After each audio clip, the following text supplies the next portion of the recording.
My name is Kathy, a 40-year-old office worker who had been doing clerical work. I was living with my husband, Bob, who is 3 years older and works at the same company, but we don't have any children. We've been married for 10 years. As I got married at the age of 30, I had a sense of urgency about starting a family right from the beginning. Both of us wanted to have children. While there's almost no biological clock for my husband being a man, I thought my limit was 35. I'm not particularly strong physically, so I wanted to get through childbirth and parenting while I had the energy. However, my wish did not come true. Bob and I started trying to conceive immediately after our wedding, but there were no signs of pregnancy, so we decided to get tested at an obstetrics and gynecology clinic. The results showed that I had some problems which made it hard for me to get pregnant.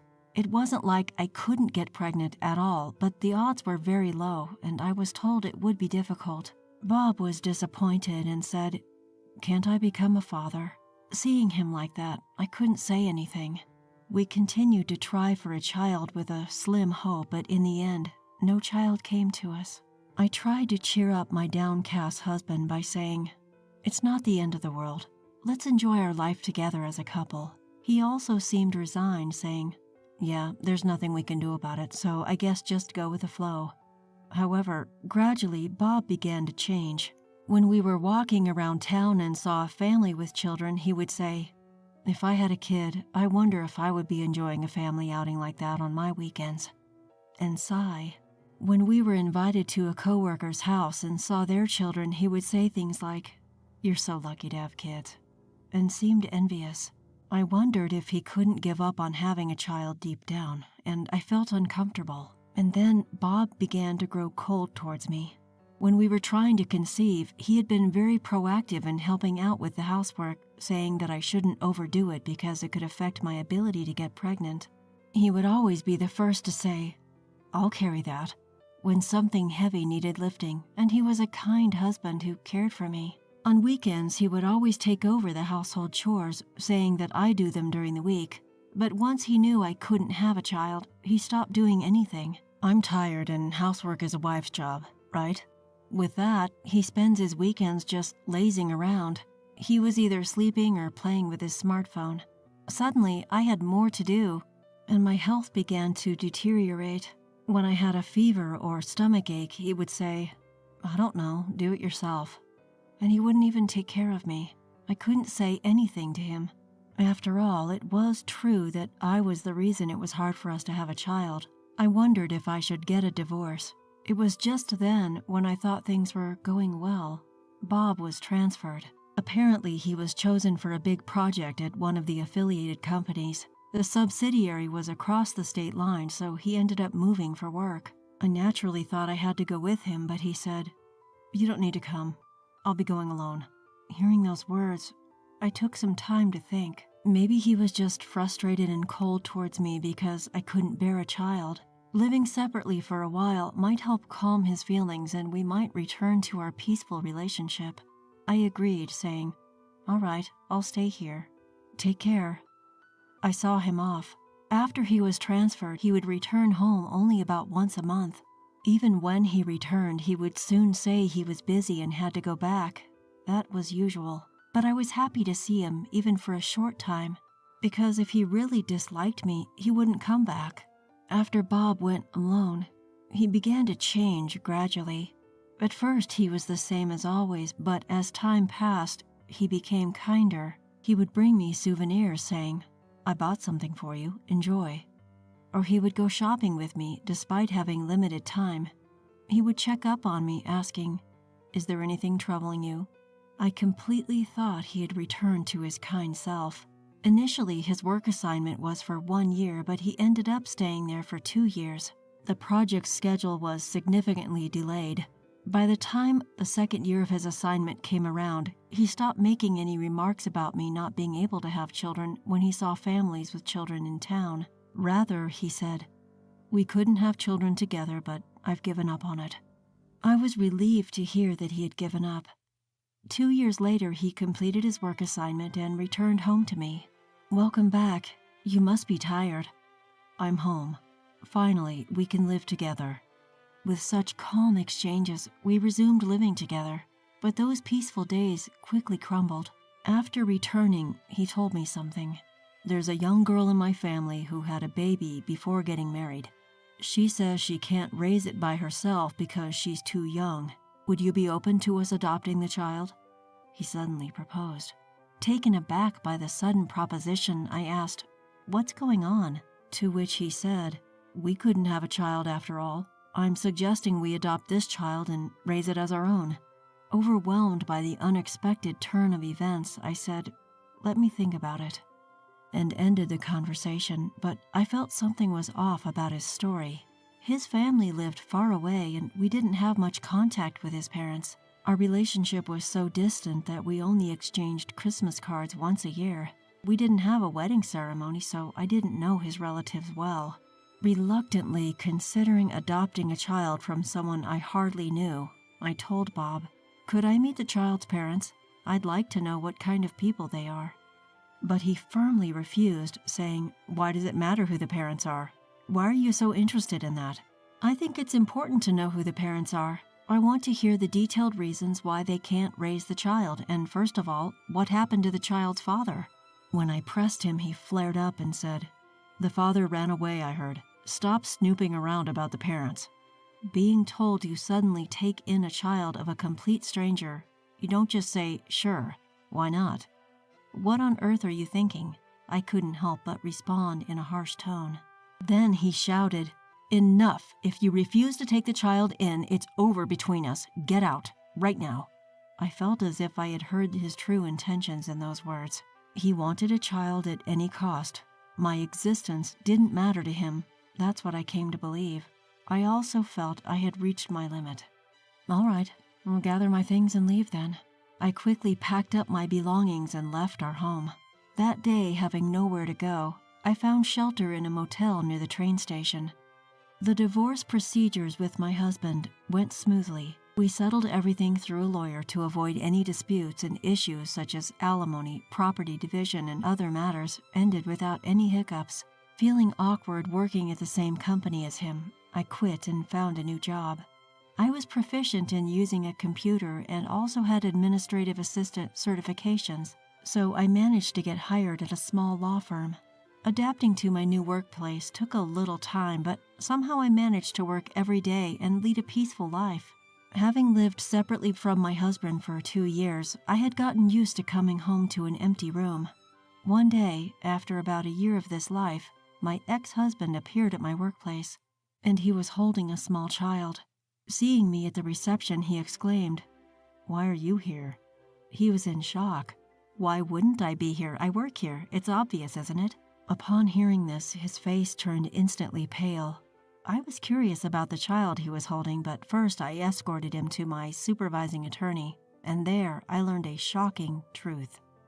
"Sir, I've been suspecting that this child, who was born a year ago, doesn't resemble me at all.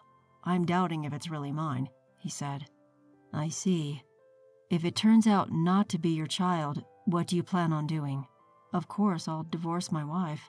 But legally, you can only dispute the paternity of the child within a year of its birth. Even if you take a DNA test and find out that the child is not yours, you would still have to pay child support." "What? You must be joking." "I'm not. There have been such precedents in the Supreme Court as well." I was recording their conversation as a clerk, and while working, it dawned on me. He had cheated during our marriage and had a child from it. Considering the age of the child and the period of pregnancy, it was clear that the child was conceived around a year after he went on a business trip. And then I remembered that he had been unusually kind to me since then. I realized that he might have felt guilty. It seemed like his current wife was his junior from work. Each time he explained something, he would glance at me with a pale face. It was natural, after all. His ex-wife, whom he tried to leave with the child of his affair a year ago, was right there. In the end, he said, "All right, I will take a DNA test first and then reconsider."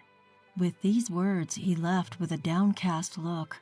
I told my lawyer, Mr. Williams, about my divorce from last year when my ex-husband returned at the end of the day. Mr. Williams was quite surprised and asked, You can claim alimony for infidelity within 2 years of discovery. What's your plan? I said, of course I want it. I want to claim it from his mistress, too. Well, then let's start the procedures right away. Thank you very much. In the end, I claimed alimony through my lawyer, Mr. Williams, from my ex-husband and his current wife, who was his mistress. To prevent them from evading it, I sent the claim not only to their home but also to their workplaces and his in-laws' place. Then I got a call from my ex-husband right away. What's this claim about, huh? It's an alimony claim for your infidelity. We're already divorced. There's no way I'm paying alimony. That's not true. You can claim alimony for infidelity within 2 years of its discovery. We divorced a year ago, and your infidelity just came to light, so it's well within the claim period. At that point, a woman's voice I didn't recognize told him to change, and she took the phone. Hello? What's with this claim? Caught off guard by her sudden outburst, I asked, who am I speaking with? I'm his wife. Take back at least my part of this claim. But it's only natural to claim alimony when I've been cheated on. Listen here, he said he was single. I thought he was single. So I went out with him. I didn't know he had a wife back then. I don't care about that. Even if he lied about being single, the fact that you had an affair with my husband doesn't change. I'll take a neat $20,000 from each of you. Our child will need money as they grow. There's no way we can afford such a huge amount of $40,000. That's not my problem.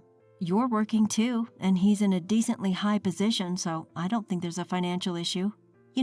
Because you sent that claim, he got demoted and had a pay cut, and I got downgraded from a full-time employee to a part-time one, and my income dropped. We can't afford to pay such a huge amount, she said, hysterical. Well, then ask your parents to cover it. I won't back down one bit. I absolutely won't pay. I'm not paying, she shouted, and he came back on the phone. Just as my wife explained, we are going to be in a tough financial situation. Could you please drop the claim? No, I absolutely won't drop it. By the way, let me tell you something good since we're at it, I said to him. What's that? Do you remember we had a fertility test a few years ago? Oh, yeah, we did. Although it turned out that I had a problem, actually, the test results showed that you also had a problem. What? You're kidding, right? It's true. It's true that I had a problem, but you did too. But at that time, I was shocked and didn't want to hurt you, so I kept it a secret. I still have the paper with the test results. Want me to send it to you? When I said that, he muttered, It's a lie. It's a lie. Probably the shock had him tuning out everything else. Truth be told, the doctor at that time did say there was indeed a significant issue on my end, but my husband Bob also had his fair share of problems. The doctor told me, both of you have issues, so it might be tough to have a child. It's not just your issue, Kathy, so don't take it all on yourself. When Bob heard that there was a problem on my end, he was so shocked that he ran out of the doctor's office without hearing the whole story. I was going to keep this fact a secret, but I decided there was no need to hide it anymore, so I told him just now. He muttered, That's a lie. That's definitely a lie. To him, I said, All right, let's leave it at that. I'm busy. And I hung up the phone. After that, I managed to get exactly $20,000 in total for emotional distress from each of them. $40,000 in total. She didn't want to pay, so it seems Bob took on the entire burden. Afterwards, it appears Bob did have the child undergo a DNA test. Turns out the child is not his, just as he feared. Apparently, he's considering divorcing with his wife, but since he'll have to pay child support and emotional distress compensation to her, he's forced to continue his reluctant marriage with his current wife, who was his affair partner, as he doesn't even have the financial leeway due to his demotion. The reason he wanted me to raise his child with his affair partner, it turns out, was because the affair partner is quite a strong-willed woman. He told me himself, when he came to pay the emotional distress compensation, that if he had custody of the child, he planned to find some excuse to break up with her. Recently, his relationship with his wife has become strained, and the atmosphere at home is tense. At work, everyone looks down on them as the adulterous couple, and he seems to be having a tough time. As for me, I'm completely used to my single life and living peacefully. I have plans to go on a trip with my friends during the next long holiday. Even though I'm alone now, my days are fulfilling with work and socializing with friends.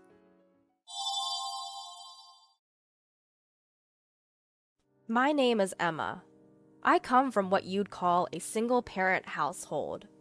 When I was a child, my father passed away, and since then, my mom has been raising me on her own. I've never felt sad about being part of a single-parent family. Although I couldn't spend much time with my hard-working mom, I genuinely admired her as a woman, as she labored tirelessly to maintain the architectural design firm she and my father had started. I aspire to be a woman like my mom, a go-getter in the professional world. However, one day, a terrible event occurred that trampled on my admiration. My boyfriend David is 3 years older than me, whom I met at a social gathering during college. His family is quite wealthy, and he himself managed to land a job at a bank through his connections. He's been working as an elite banker. Especially since we started dating, he's been very generous, showering me with gifts and taking me to fancy restaurants. He can be a bit indecisive at times, but he's kind and a wonderful guy. Recently, David and I talked about our marriage. I just graduated college this spring and started working, so getting married to David right away seems difficult. Plus, I still want some time for myself. But we both agreed that it would be nice to become a family together in the not-so-distant future. So today, I'm meeting David's parents, who will be my future family. In order to report our intentions to marry and to say hello, I'm visiting his parents' home for the first time. To make a good impression on his affluent middle-aged parents, I put a lot of effort into my outfit, hairstyle, and makeup to look charming, yet natural. I hope to be recognized by his parents as a woman suitable for David. With these thoughts in mind, I head towards the front door to leave the house. Mom, I'm heading out. I'm going to visit David's house today. Oh, right. Make sure to be polite. My mom, who's working from home today, looks up from computer and said, I know, see you later. I leave the house, feeling excited. After taking a train and a bus, I arrive at David's house in the neighboring town. It's a huge house, just like out of a fairy tale. I had David confirm his parents' favorite cake shop beforehand, and I bought a cake there. I ring the doorbell of his house. Ah, Emma, we've been expecting you. Welcome. David greets me with a gentle smile, and I step into his house. When I'm shown into the living room, I realize even more how spacious and grand the house is. Not just the size of the house, but also the interior decor is so elegant and upscale that I can't help but feel the financial power of David's father, an executive at a major bank. Nice to meet you. My name is Emma. I am slightly intimidated by the difference in the grandeur between this house and mine, but still, I smile and bow my head to greet them. Welcome, Emma. We're pleased to meet you. Please have a seat. I'll prepare some tea, so please wait a moment. Emma, I'm David's father. Welcome to our home. Please make yourself comfortable. David's parents are kind people, just like I imagined. They seem to be the perfect family in a fairy tale world. We started our conversation over a lovely aromatic tea, accompanied by the cake I had brought. His mother was a great talker, and his father was a good listener, and David, who occasionally interjected, while nodding along to my stories. I thought this harmonious time would last forever. But the moment the topic of my family came up, the atmosphere changed drastically. So, you lost your father at the age of 5, and then your mother raised you alone, Emma? She must be a wonderful woman. I respect her as a fellow mother. The fact that you've become such a wonderful woman is a testament to your mother's upbringing. We need to learn from her as parents. Yes, my mother is indeed my role model, I replied. They were praising both my mother and me, and I thought we could have a good relationship with his family. But just when I thought so, David's mother changed the tone. However, she started, coming from a single-parent household and being self-employed, I'm afraid it's not quite suitable for you to become David's wife. With these words, David's father silently nodded in agreement. Oh, well, I was shocked. They had just praised me, and now they were using the word unsuitable. I didn't know what to say and instinctively turned to David. Mom, Dad, not this again. What does it matter, her family situation? It's a minor fact. David defended me, but his parents softly denied whatever he said. No matter the reason, we can't trust a family with only one parent. We'd be troubled if we were to ask to lend money because of financial difficulties. David's father started making a disgusted face, imagining an unfounded scenario where we would ask him for money. Besides, it's not common for a single mother to be able to send her daughter to college. It makes us suspicious if there was another man's support involved. We can't accept a loose woman as a family member. Our family has been bankers since my grandfather's time. David's mother spoke ill of my mother, whom she had never met or even seen. Bankers value trust above all else, you know. Their words, which were not outright slander, hurt even more. David tried to fight back, but it ended with him losing the argument, leaving me out while the three of them argued. We can tolerate you dating her just for fun, but you need to rethink about marrying her. The lifestyle levels are too different between you and this girl. I think you'll end up breaking up due to differences eventually. David couldn't say anything back. He just silently listened to his parents. Finally, he turned to me. With his head bowed, he said, I'm sorry, Emma. I can't marry you after all. What? I'm from a single-parent family, but do I have to give up marrying you for that reason? I don't want to say this either. Please, don't blame me. You knew about my family situation from a long time ago, didn't you? You even met my mother. Do you also think that my family and I are unsuitable for your family? David, who was usually indecisive in times like this, said nothing. But I think his silence was the clearest answer. He must have thought that marrying me wouldn't be a good match, just like his parents said. I felt sad. I never thought that not only his family, but even David would reject me just because I come from a single-parent household. Emma, please, just go home, he finally said with his strained voice. Honestly, I didn't want to stay here a second longer either. I'm leaving. I'm sorry for the trouble, I said, even though no one tried to stop me. They probably felt relieved that I left. With tears streaming down my face, I retraced my steps and went straight back home. When I got home, my mother noticed my tear-streaked face and asked me what happened. There was no point in lying to her. She knew where I had been and what I was doing. It felt like I was dishonoring my mother's way of life, and I really didn't want to tell her, but I told her everything. As expected, my mother was infuriated by the harsh treatment I had received. Well, so that's the kind of family they are. It seems like your boyfriend David was just going along with them. Certainly, a marriage with a guy like that wouldn't last long, so I think it's better not to marry him, she said. Mom, it must have been tough. You did well. Despite the terrible things she herself had been told, my mother still worried about me and hugged me. Then she asked me about David's father's job as a banker.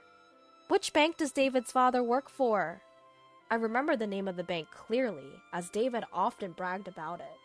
When I told her, she seemed to understand something. Emma, your mom might not earn a lot and you don't have a father in the house. It's okay to feel unlucky about that. But remember, you should never feel embarrassed or inferior. After your father left, I raised you, always believing this. So I will never forgive David and his family, she said. Even though I had cried my eyes out on the way home, tears began to well up again. My mother's words reminded me of something important. I love my mother very much. I admire her hard work, and I want to be just like her someday. It's ridiculous to deny my admiration for her, for the sake of David and his family, who trampled on it for such a trivial reason. The next day, my mother said to me, "I checked, and as I thought, our company does have dealings with David's father's bank. I don't want to deal with a bank where the father of a man who dumped my daughter so harshly works, so I'm going to cancel the contract. I'll explain the whole situation. I don't know what will happen, but if they say trust is important, let's make sure they understand that they no longer have my trust." She called the bank right when it opened, bypassed the loan officer, and asked for the branch manager. "Branch manager? We're terminating our dealings with you. Yes, I'm sorry it's so sudden, but it seems that one of your officers has severely mistreated my daughter. If you're willing to hear the details, I'd be happy to come and explain it personally. What do you say?" I heard my mother's conversation just before I went to work. I knew she was going to terminate the contract, but I didn't know what would happen next. I didn't understand what it meant until a few days later, when I got a call from David asking me to meet him at a nearby park. David and his parents were at the park. His parents glared at me. David asked me in a troubled voice. My dad suddenly got fired, and when I asked why, they said it was because of my girlfriend. What on earth have you done, Emma? In those words, I understood everything. What it means to sever a contract, what it means for a banker to lose trust. It all became clear to me. If someone who lends and borrows money based on trust loses that trust, they essentially lose their livelihood. If there's a cause that erodes the vital trust from customers, it must be eliminated. In other words, it means his father was expelled from the company as the root of all evils that undermine trust. What I discovered later was that David and his father, just like they did with me, looked down on customers as they were poor, causing all sorts of trouble. It seemed it was only a matter of time before they would be let go. The final straw was just a call from my mother. This wasn't something I accomplished through my own strength. I don't possess such power, but it was something my family did for me. I should tell him this, proudly and confidently. You insulted my mother, so she retaliated with her power. What? There's no way a company run by the parents of a poor girl like you could have enough influence to get me fired just by filing a complaint. Indeed, the company run in my parents' name isn't that large, but my mother's influence isn't limited to just one design office she runs. Even if she isn't directly involved in management, she's in a position to influence companies. Now, I can fully understand the meaning of all the transactions my mother had with the bank at the time. I'm sure it's something like this. My mom's company itself indeed isn't large. However, my mom is also registered as a non-executive director in several companies my grandfather runs. So, what it means to have enough influence over you guys is that all contracts with my grandfather's companies were also terminated. I listed a few of the companies my grandfather manages. The color drained from his father's face quickly. That's ridiculous. There's nothing strange about it. After all, he's my grandfather, right? Why would he want to deal with a bank that disrespected his granddaughter and daughter? It seemed they finally understood why they were fired. Suddenly, their attitude completely changed. They fell to their knees on the spot, pressing their foreheads to the ground and sobbing. But even with such a spectacle in front of me, I could only think of them as pitiful.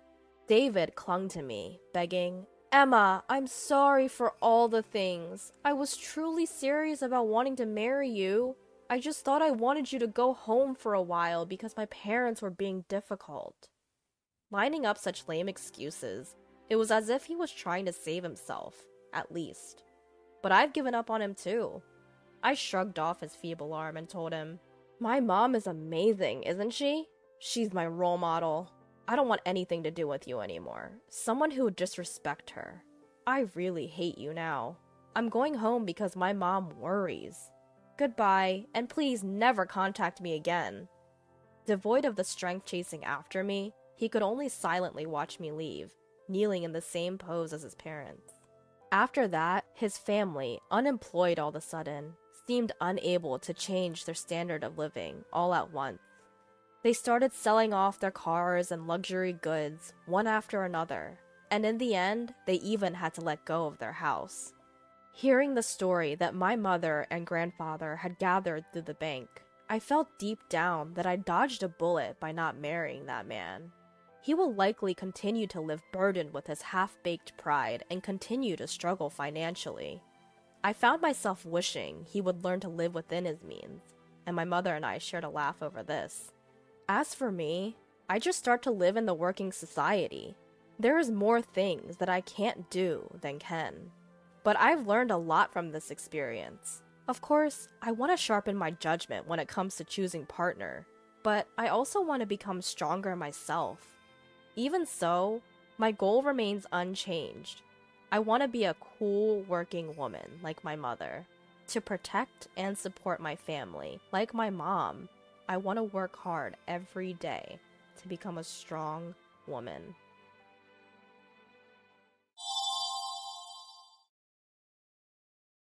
I can't stand the cold. My body aches. I woke up from the chills and intense pain in my joints. A stark white square room. Where am I? There's an IV tube extending from my arm. It looks like a hospital. Someone is looking down at me with concern. Catherine, are you okay? I found you collapsed at home, so I called an ambulance. When I squint, I can see that it's my mother. Hearing her voice, I feel relieved.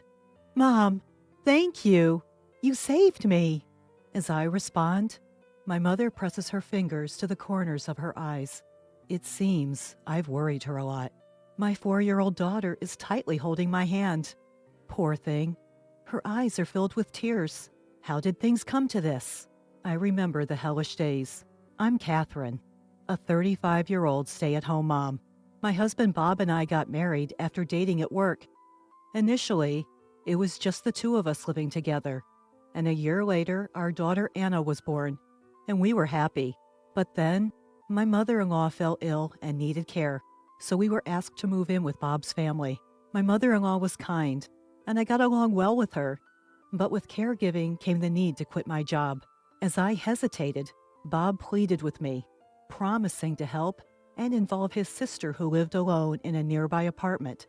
So I agreed, feeling it was impossible to abandon my mother-in-law. I quit my job to take care of her. I lent her my shoulder when she needed to go to the bathroom, walked slowly while supporting her body, and made porridge, soft-cooked dishes, and fruit juice for her when her appetite waned. I wiped her body with warm towels. To keep her spirits up, I carried Anna on my back and took my mother-in-law out for walks in her wheelchair, trying to make her life as comfortable as possible. It was hard to watch my mother-in-law's health deteriorate as she battled her illness. Bob, who had said he would help with caregiving, seemed to have no intention of doing so and left everything to me. His sister Rachel didn't even show her face. I felt deceived, but I had already quit my job, and I couldn't just leave my mother-in-law as she was. So I just endured the situation. Catherine, thank you. You're treating me better than my own daughter. I really appreciate it. My mother-in-law, a person of good character, repeatedly expressed her gratitude to me. About 6 months into this lifestyle, Rachel, who was working at a company, suddenly announced that she would move in with us. I'm worried about Mom, so I'll live here and take care of her too, she said. I thought it would be helpful if Rachel assisted, as I also had to care for young Anna. But that was naive of me. Mom, how are you feeling? Rachel would ask my mother-in-law, but she didn't actually help with her care. Preparing meals, doing laundry, cleaning, and even taking care of Rachel's share of the housework on top of my already busy schedule made my life even more hectic. Rachel didn't help with my mother-in-law's care, meal preparation, dishwashing, laundry, or cleaning. She seemed to think of me as nothing more than a convenient maid. And on top of that, she would criticize me, saying things like, Catherine, you need to give Mom more nutritious food. She won't get better eating soft food like this. My mother-in-law's body was weak, and she could only tolerate soft food. I wanted her to get some nutrition, so I served tenderly cooked meat and vegetables. Only those who take care of her would understand that. In my mind, I tell my sister-in-law Rachel to try making it herself just once. I held back from actually saying it because it would lead to a fight. That only made Rachel more arrogant. The child's crying is so annoying. I can't get a good night's sleep. Can't you make her stop? You're a failure as a mother. She complains to me every day. My daughter Anna has sensitive skin and is prone to rashes, so she sometimes cries at night due to the itchiness. I apply the medicine prescribed by the doctor, but it doesn't seem to work very well. Eventually, even my husband started saying, "Aren't you going to prepare some snacks for my drinks? Rachel and I work outside, so you can relax at home. How about showing some gratitude?" His sister Rachel is much younger, and he's always been indulgent with her. I thought he was a bit of a siscon, but Rachel doesn't contribute anything to the household expenses, living off of us for food and utilities. So his argument doesn't make sense. Rachel works as an employee, but brand name bags and clothes are delivered to her every day. I doubt she can afford all of that with her income alone, and I wonder how she's doing it. If she has that much money, I wish she would contribute to the food expenses. But I guess she's living with us to save on rent, utilities, and food costs. My husband talks big, but he only puts $500 into the household budget and uses the rest for his personal spending. My mother-in-law gives us $500 from her pension, so we manage somehow, but we have to be very frugal. When I tell my husband about this situation, "You're just bad at managing money. Don't nag me about it. If you don't like it, leave," he yells at me. Only my mother-in-law, who hears the terrible words my husband throws at me, defends me. "Catherine is taking care of me every day and being so kind. That's a terrible way to speak to her." But my husband, "The patient should just accept the care quietly. Don't butt into our marital issues," he replied. I thought about going back to my parents' house, but I couldn't leave my mother-in-law behind. I couldn't imagine my husband or Rachel providing any care. Also, my father passed away early, so I grew up in a single-parent household with my mother. I didn't want to disappoint my mother, who was happy about my marriage. 3 years after I started taking care of my mother-in-law, she passed away peacefully, leaving me with the words, "Thank you." In addition to mourning her loss, the verbal abuse from my husband and Rachel continued. The household budget was now just the $500 my husband provided. But when I asked him for more, "It's your poor money management," he would only yell. I had to use the money I saved when I was working to make up for the shortfall. I had set aside the money for Anna's future education. But looking back, I was barely holding myself together at the time. So when my husband and Rachel blamed me, I felt like I was in the wrong and became more submissive. My husband would say, "You're useless at everything." And Rachel would add, "That's right. You can't even do housework properly, which was your only redeeming quality. There's no point in you being alive." To that, all I could say was, "I'm sorry. I'll be more careful from now on." Only my 4-year-old Anna stood up for me. "Mommy isn't useless. Don't say such terrible things." She started standing in front of me, spreading her arms as if to protect me. I think I was living solely for Anna, trying to stay strong for her. But I lost my appetite and kept losing weight. One day, I felt sluggish, shivering, and woke up. Couldn't get up, but had to make breakfast. Took my temperature. 104 degrees Fahrenheit? No way, must be a mistake. Checked again. 104.8 degrees Fahrenheit. It was correct. I heard Bob yelling, "Are you still in bed? What about breakfast?" When I told him I had a fever, he said, "Don't use your fever as an excuse. Hurry up and make food," and dragged me out of bed by my hair. I could hear Rachel's footsteps approaching. "Hey, my blouse isn't ironed. What are you doing?" I desperately got up, made breakfast, and ironed the blouse. "Look at that miserable face so early in the morning." "Seriously, you're so useless." The two of them left for work, slamming the door behind them. "Mommy, are you okay?" Anna came to me, looking worried. "I'm fine, sweetie. You must be hungry, right?" I fed Anna some bread, took her to daycare, and came back home, collapsing on the sofa. I fell asleep right away. I woke up coughing violently. Before I knew it, it was evening. In a panic, I went to pick up Anna from daycare, and she was waiting there all alone. The teacher in charge said, "I was just about to call you since you were late. You don't look well. Are you okay?" But I couldn't afford to be pampered. I took Anna home and hurriedly prepared dinner. I couldn't go shopping, so I made do with what I had. When Bob and Rachel came home, they started yelling. What is this disgusting-looking food? Is this what I get after working hard all day? It looks like pig slop. The mushy appearance is just like it. I can't eat this. With that, Bob threw the food into the trash. It's not fair. I wasn't feeling well, but I tried my best to make it. I snapped back, but it only made Bob angrier. He fetched a bucket of water and splashed it on me. You said you have a fever, right? This should cool you down. Rachel, we don't have to eat this terrible food.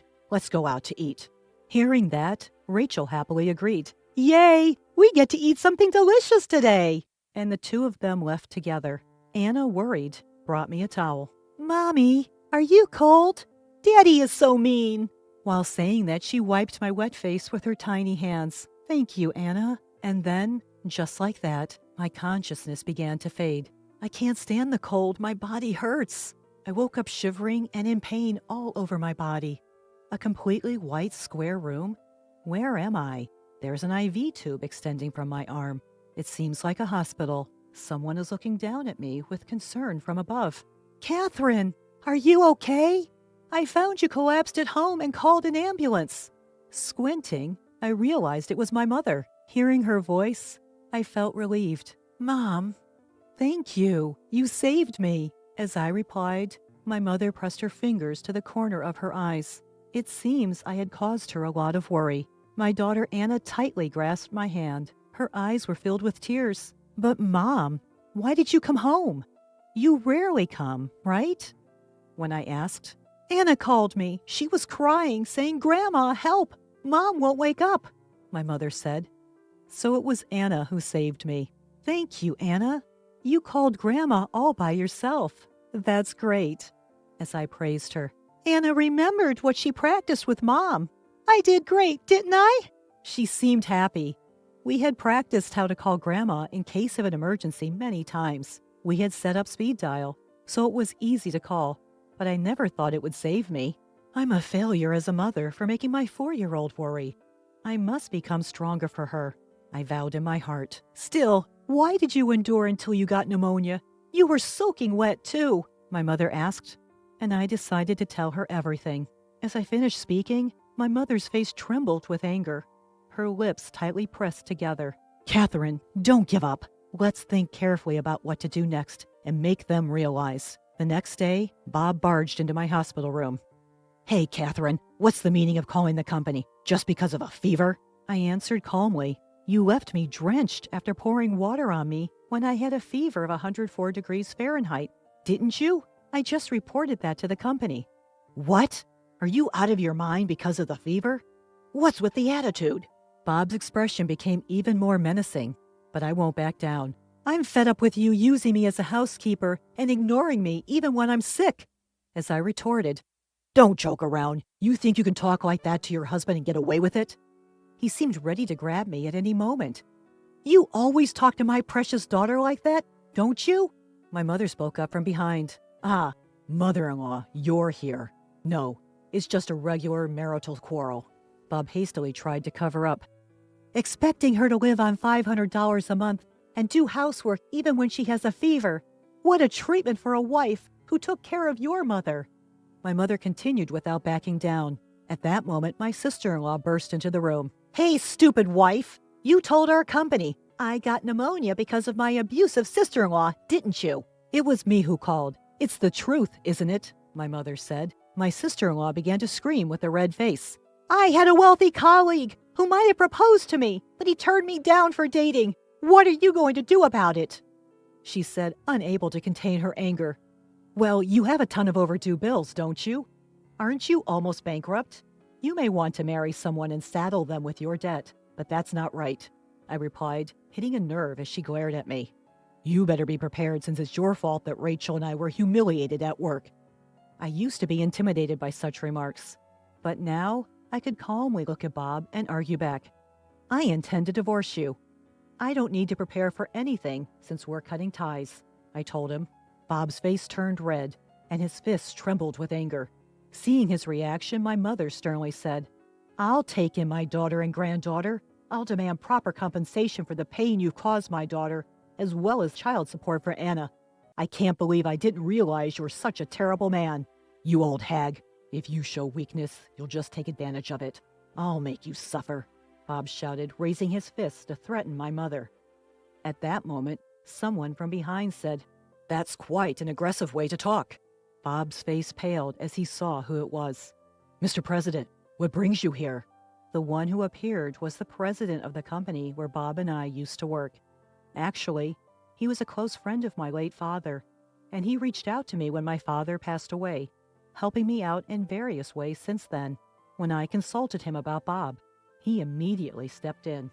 "I heard everything you said to your wife and mother-in-law in the hallway. I'm disappointed in you. I'll reconsider how you're treated at the company from now on. You should be the one to prepare yourself." "What?" Bob dropped his shoulders and hung his head. After that, Bob and I divorced, and I was able to cut ties with my sister-in-law, who treated me like a maid. I was glad to receive a $30,000 settlement and a $100,000 lump sum child support payment. Bob had only given me a small amount of living expenses, so he had saved up some money, but now he had to give it all to me. 6 months later, Bob contacted me, asking to reconcile, but I firmly refused. According to Bob, Rachel had become bankrupt due to her extravagant shopping and was desperately repaying debts while working at night, having quit her job. Bob was transferred to a rural area, but his high pride couldn't accept it, and he quit the company. He is now struggling to make ends meet with multiple part-time jobs, and as neither Bob nor Rachel do any housework, their home has become cluttered and a garbage house, with complaints from the neighbors. It's not my problem that he wants me to come back and fix things. I am living peacefully and happily with my mother and Anna. The president of my former company, who had helped me, invited me to work there again, so I'm thinking of rejoining. From now on, I want to live my life firmly for Anna's sake. I'm Karen, in my 40s.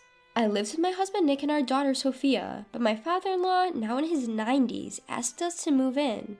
Nick has a brother, but he's a traveling worker. His situation is uncertain as to when he'll be able to return home, so the talk turned to us. My in-laws' house is 3 stations away, and we've been helping them with hospital visits, but due to their age, they asked us to move in for emergencies.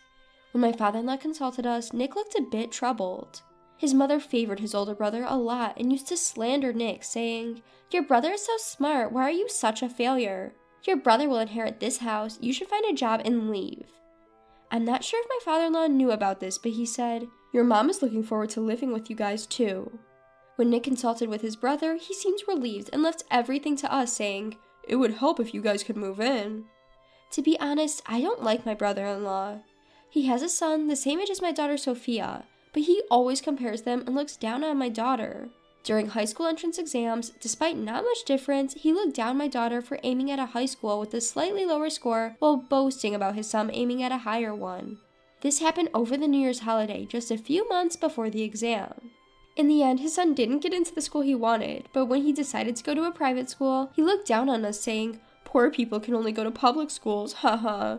Every time we gathered together for the new year, he boasted, "I'm the eldest son, I'll inherit this house." But now he completely left everything to us. However, since we got my brother-in-law's approval and my father-in-law's eager request, we decided to accept the offer to move in. Originally, we planned to sell the place we were living in once our daughter Sophia starts college and buy a new one for just the 2 of us, my husband Nick and me. But we decided to think of this move as just a year ahead of our schedule.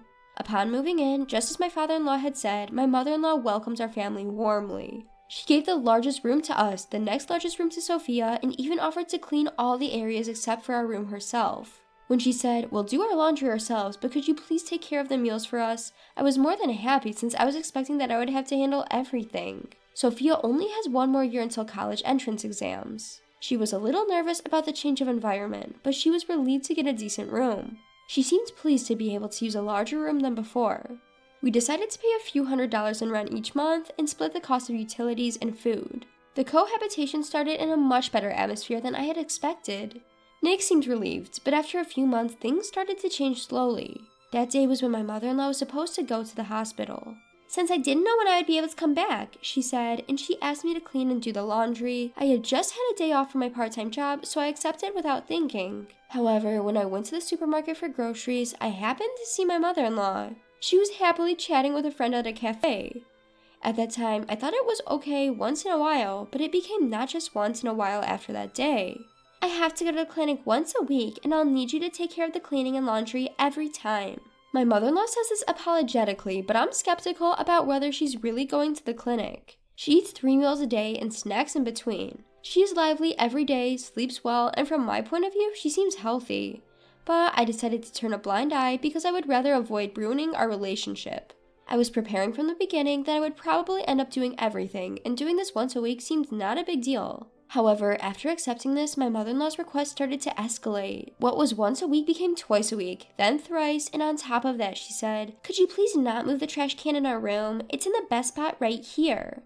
I just can't get enough energy going in the morning from your breakfast. I really need more healthier breakfast. Ideally, I'd like at least 5 side dishes. I don't want you to wash that handkerchief with other items because it's important," she said, among other complaints about how I do housework. She even suggested, "Why don't you quit your part-time job? It doesn't look good. Then you could take care of all the housework." Making me do all of the housework and complaining about it is so scary. I brush it off by saying, "I'll think about it." I had some savings for buying a condo, so I figured I could just move out if I got fed up with it. So with that attitude, about half a year passed since we started living together, when suddenly my brother-in-law returned. My mother-in-law was delighted at the news of his sudden job transfer, and as soon as my brother-in-law came back, her attitude changed dramatically. We were kicked out of the room we were using on the day my brother-in-law came back. She said that because my brother-in-law was going to use the biggest room, we should all use my daughter's room. Thinking about my daughter, my husband rebelled, but they didn't take it seriously. We had to use one room for 3 people, but my brother-in-law's influence didn't end there. I was told to adjust the meals to my brother-in-law's taste, to hang his suits in a certain way. Furthermore, my mother-in-law's nagging got even worse. "Brother said he wants to eat food with a stronger flavor. I've always felt the same way, but your cooking is a lighter taste," she claimed. "You know, what brother hates most is being woken up by the vacuum cleaner, so please don't use the vacuum until brother has woken up." Every time it's always, "Brother likes this, brother doesn't like that," and it's like they're implying that everything my brother-in-law says is correct, joining in saying, "Yes, that's right." "My daughter-in-law and son won't be coming back. My son will be a university student starting next year. He says he's going to stay at that place until he graduates from high school." When my brother-in-law was saying this, my mother-in-law was nodding in agreement, saying, "That's right. Considering he has important exams coming up, it would be pitiful to change his environment." My daughter is in the same situation, isn't she? Despite that, we changed her environment twice, from living alone to a 3-person room, didn't we? Holding back my desire to complain, I quietly carried on with the housework, because I knew that if I complained, it would come back many times over. The last thing I need is for my brother-in-law, who has always looked down on my daughter, to shift his target from me to her. I kept holding back, but I felt like I was quickly reaching my limit. It was the time when I thought I couldn't handle it anymore. My brother-in-law, who had been drinking, started to fight with my husband. "As the eldest son, it's natural that I take over this place. When my wife and son come here, we'll take care of both dad and mom. You guys should get out of here quickly.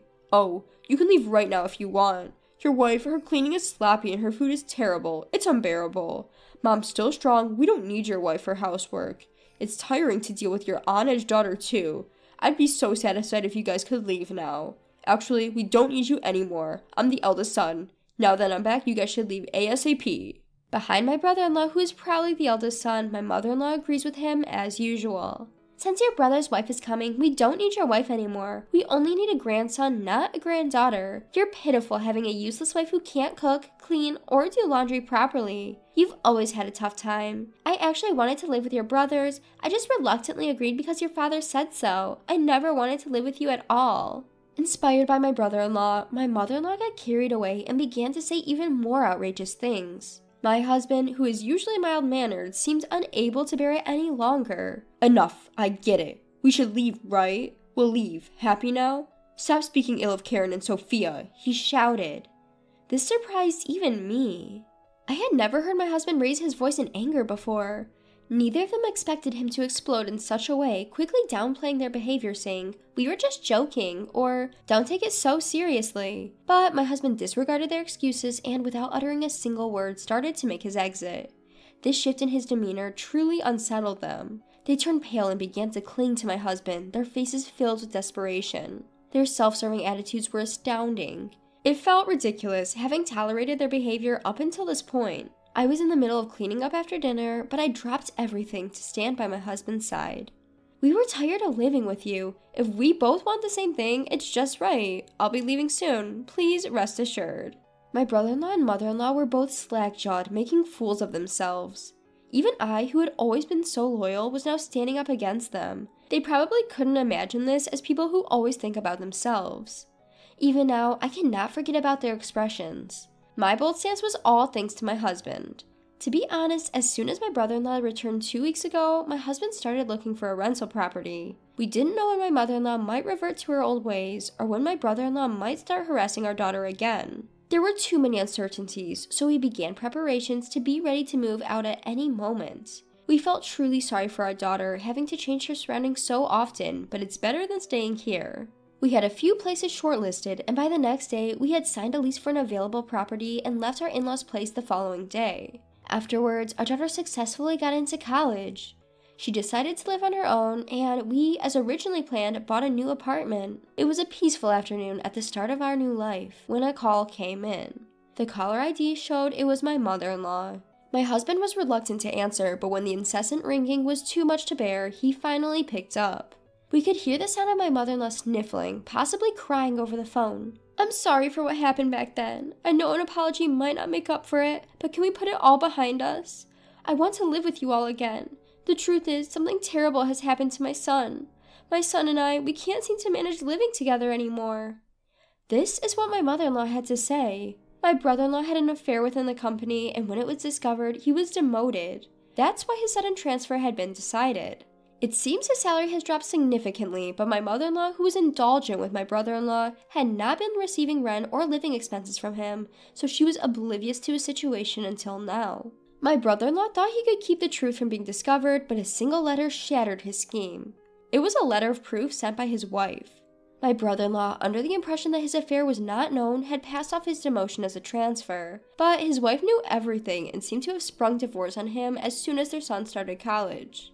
On top of the fact that it was already difficult to live on my brother-in-law's income alone, he was saddled with alimony and child support payments, pushing him into a situation where he had no choice but to go into debt. It seems that my mother-in-law wanted to rely on my brother-in-law after she finished using the money left by her husband, but my brother-in-law was demoted and the debt led to a divorce. She won't have anyone to rely on for housework and nursing care. That's why she asked for help. "Can't you at least return my husband to me?" my mother-in-law pleaded with a desperate voice.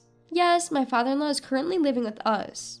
My mother-in-law, who could not oppose to my father-in-law, used to hurl abuse at my husband when my father-in-law was not present. And when she would complain about me, she always made sure that my father-in-law was not around.